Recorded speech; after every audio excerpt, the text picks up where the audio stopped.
Welcome to Women in Electronics, the only show that empowers, develops, advocates, and celebrates the accomplishments and advancement of women in the electronics industry. With your host, Jackie Mattox.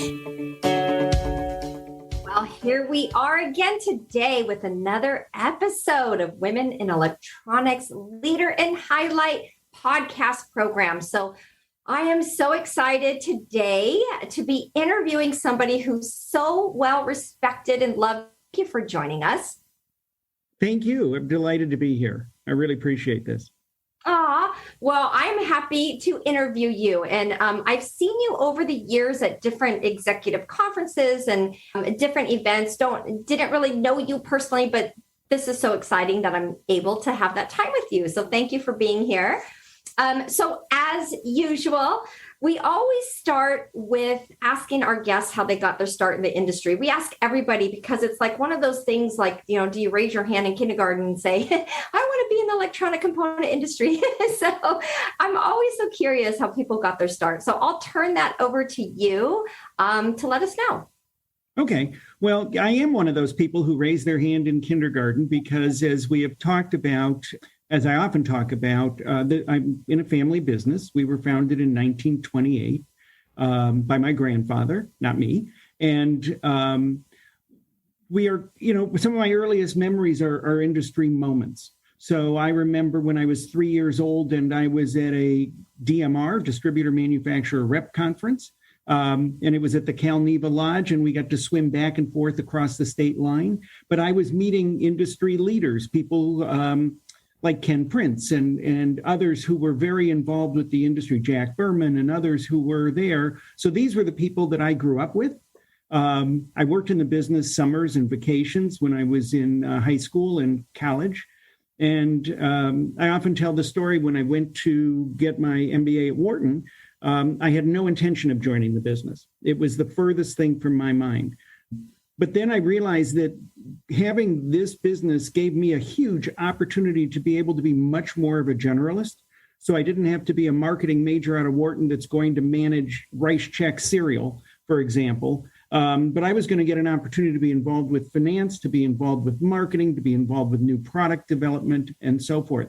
And while the school was beside themselves, since I had far and away the lowest salary coming out of Wharton at the time, and messed up their average for future admissions, it was a great decision. And certainly 50 years on now, I'm delighted that I did it. Wow. That is very impressive that you had that foresight, because what interests me about our industry, if you look at Radio Row, if you think of when the start basically of the industry, you have had at a young age, bird's eye view into that whole thing. It's really fascinating to me how far we've come from the early radio days. I know we talked another time and you mentioned that you started in antennas, your company, and then it's evolved. So maybe just talk to that real quick, because I find that so interesting how you have changed and been flexible and agile. It's very interesting. I think it's one of the things that's allowed us to stay in business for 94 years. We were founded in 1928, and our first product was what's called an antenna eliminator. And in the old days, when you had a radio, much like in the old days with a TV, you used to have an antenna on the roof. So we developed this product that replaced the need for a rooftop antenna, and you could just plop it on the back of your radio. And as we put it, it was a safety device because our ad showed some poor guy falling off a roof while he's trying to adjust his antenna. I actually just came across on eBay this week and got a lightning arrestor for antennas. So it was one of our early products. It's ceramic and very cool. It must have been the second product that we did. But and then we evolved. We got into car antennas. So we did the first antenna that you could put on a running board. And then my grandfather sold off that business and got more into radio parts. And we made radio kits during the Depression when people couldn't afford to buy a radio.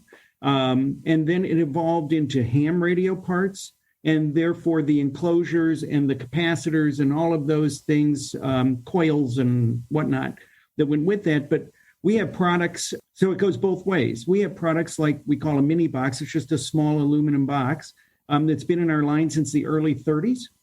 And what changes in our real value is we're a low-tech product in the high-tech industry. So it doesn't matter whether you're putting tubes in that box or you're putting the latest chips in that box. You still need a box of some sort. But we've had to evolve dramatically. We really reinvent our focus in many ways every 5 to 7 years because you have to make shifts in order to stay relevant. So our product line expands into different areas. It expands into different verticals. We've chatted briefly about the dot-com bust. We lost 40% of our business almost overnight because we did heavily rack business.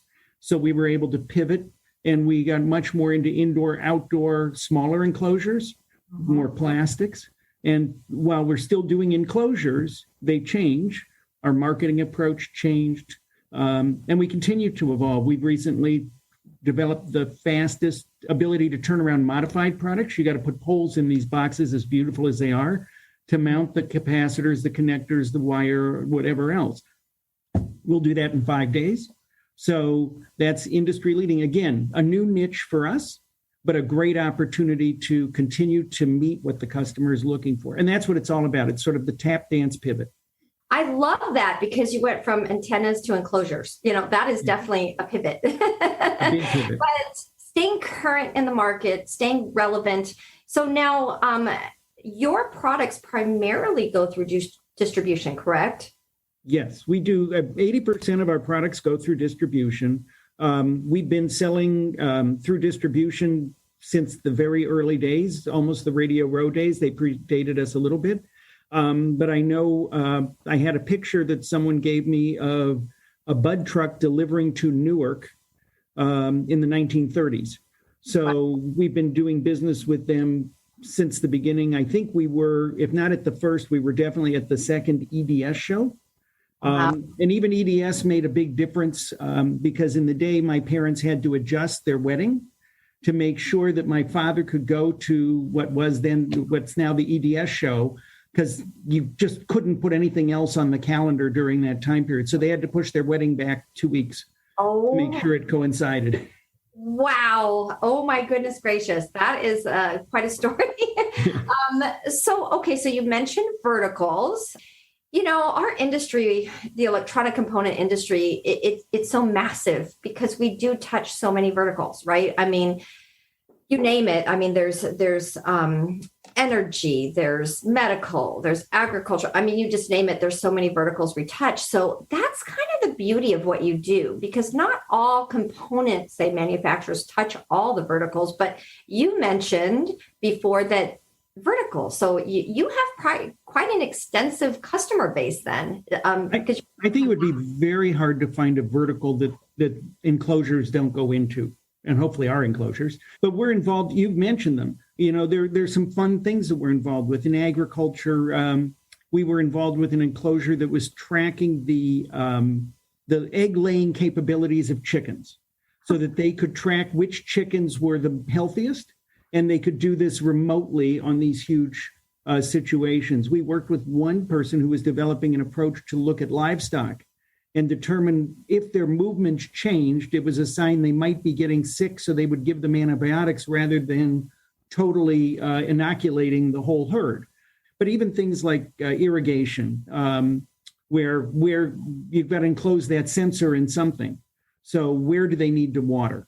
And I can go on. In lighting, we're actively involved with lighting. One of our top customers, interestingly, now is one of those people who, several of them, who project images on your house at Christmas time. And you don't think about that as an electronic component, but it really is, because it's got all of the sensors and all of the pieces going. But again, you need the enclosure to protect it from the environment and to keep your product safe. Wow. And all of that goes through distribution, I should mention. I want to give a big plug for distribution. Most of our biggest opportunities go through distribution.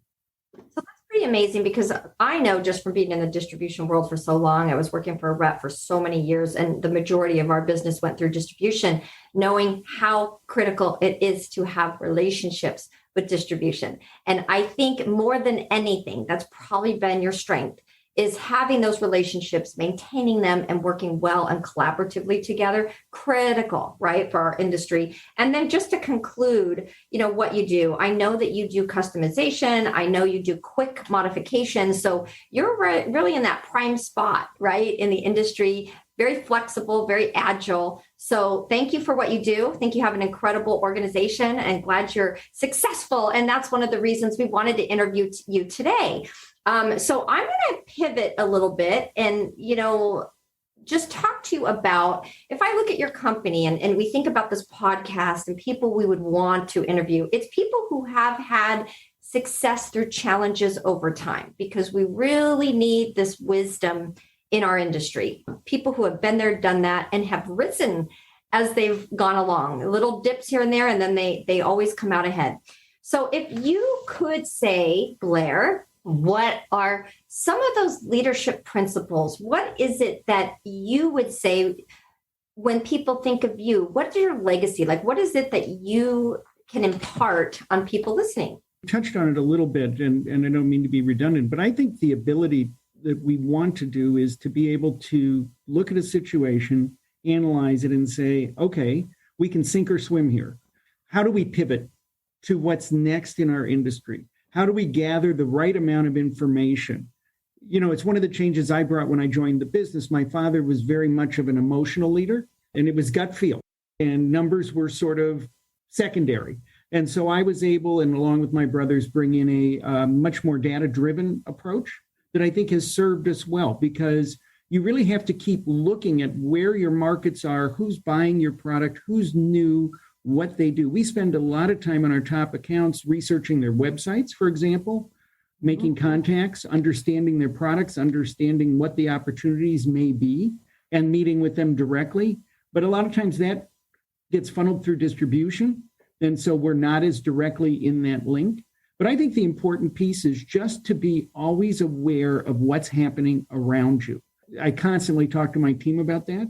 Don't be satisfied with where we are, because it's not going to work in 3 years. You've got to, what's new? What are people doing that's different? And how do you maintain your network, which is probably the most important thing we do. For a relatively small business, we push to be connected, whether it's through the industry association, whether it's through groups like Women in Electronics, where we're, delighted to be a part and co-sponsoring your next conference that we're really excited about. So I think there's just so much opportunity to learn from all of the bright people that are in this industry, and you just got to keep doing it. Wow. I love what you're saying, because I think we just definitely have had some shifts. The data analytics are critical, but we can't get too wrapped up in them. We have to have a little bit of the gut instinct that we pull in with looking at the data, right? So your father's gut instinct capabilities combined with all those, the data analytics and all that is really a magic formula. And I agree with you with awareness. It's knowing your customers, knowing what they're doing, but also awareness of self. If we look at leaders and how we're moving forward, a lot of us need to really be aware of ourselves, because that goes throughout the organization, really. So that's a really critical point. And then you said evolving. We talked about this, super critical. I notice a lot people have a hard time with change. So we're growing and evolving with Women in Electronics, but I notice that that's one of the areas that people get a little more uncomfortable is all the constant change. So that's critical and important too. And like you said, networking. I mean, really, you could probably attest to this in our industry. It's so relationship driven, right? Like you have to have the relationships. It's incredibly relationship driven. And obviously this was something I picked up from almost birth. Having gone to industry meetings and conferences and so forth growing up. The other piece was that there were family components to this in those days, too. It wasn't shocking. I knew the kids of a lot of the leaders in our industry. But even today, just getting to know people well, getting to understand them, getting to know where they're thinking. I know we'll touch on mentorship before, but one of my real mantras is you can learn from anybody at any given moment, wherever you are. And this is an opportunity that you don't get again.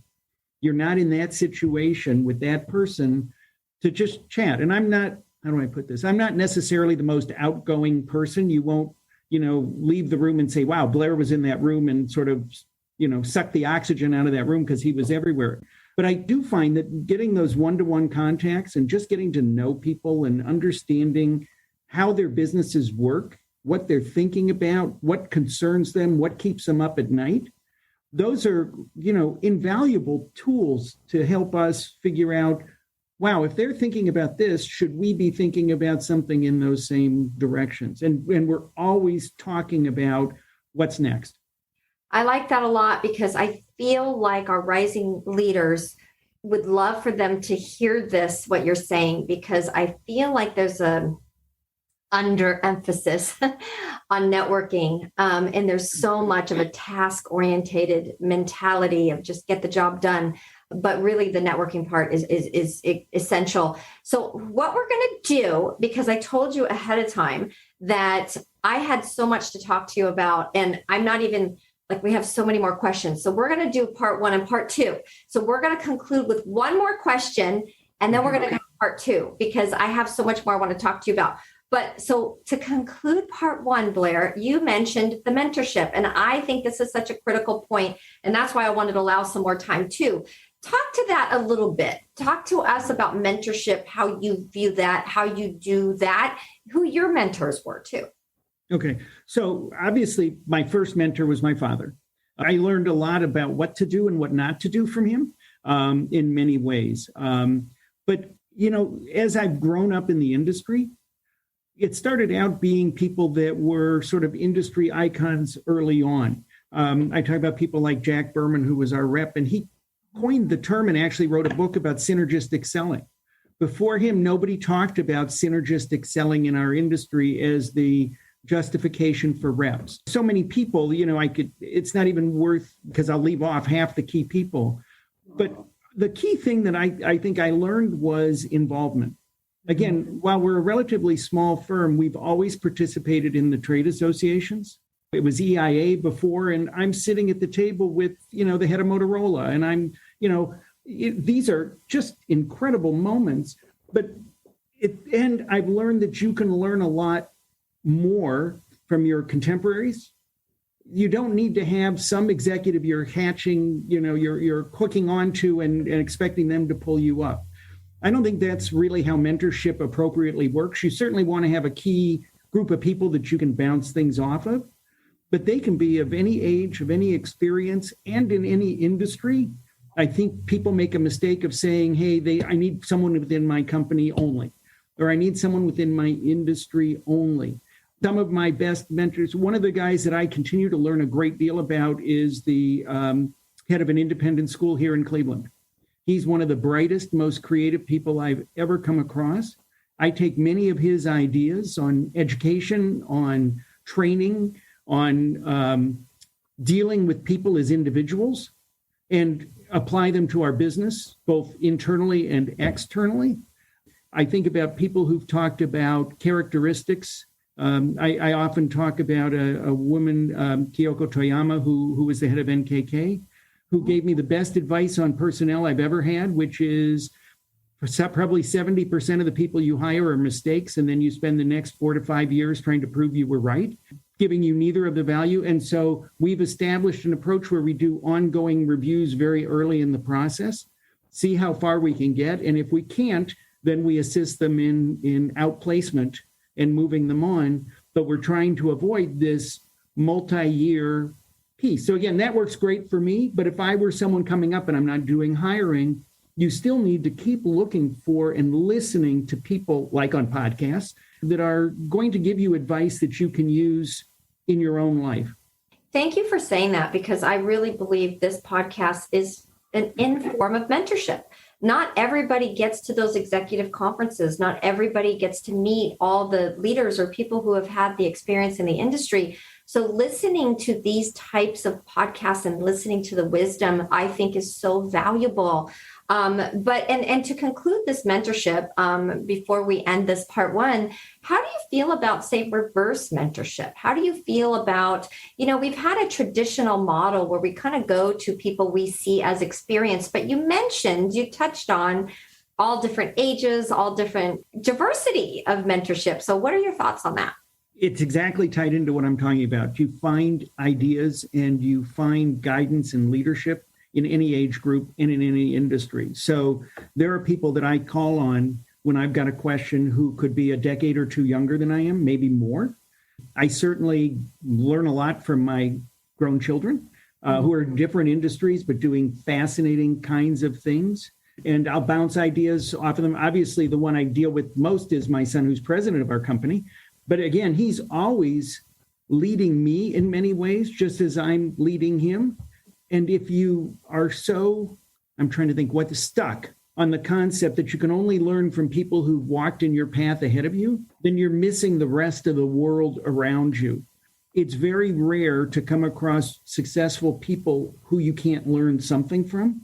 The hard part is recognizing that you're not always right, and you have to listen to what they're saying. My wife talks to me about that a lot, that I sometimes have that skill set. You know what? I think it's really important that you keep trying different things and talking to different people at all ages in our industry. I love to go up to the people that are, some of the people I've learned the best from are younger product managers at our distributors, for example. And I'll call them and say, hey, listen, we're in this situation. What do you think? What are you hearing? I don't think age is an issue. I don't think position in the company is an issue. I'm not even sure industry is the issue. Again, I mentioned, if you can't get to the top executives, volunteer in your community, find people that are doing, a soup kitchen, but find out who organized that soup kitchen. What are they doing? What are their skill sets? What can you learn that you can apply to yourself? I mean, obviously, it's certainly important to be very involved in those activities, but in our communities, people are dying for you to come in and give up some time. I know we're all busy, but it doesn't take a lot. And you learn so much different techniques because you're not necessarily always going to be not everybody works for the same company for 50 years like I am. You're going to move to different structures, different cultures, and you need to be able to be flexible to tap dance into that new culture. Yes, and humbling too. So that just warms my heart, what you said about community, because I think everybody can serve wherever they are. Look where you are, look what the needs are. There's drastic needs, especially right now. So yes, serve is really a good message to conclude on. But okay, so we are going to end part 1, Blair, and we will catch you next time around with part 2. So thank you for joining us. Thank you. This has been great.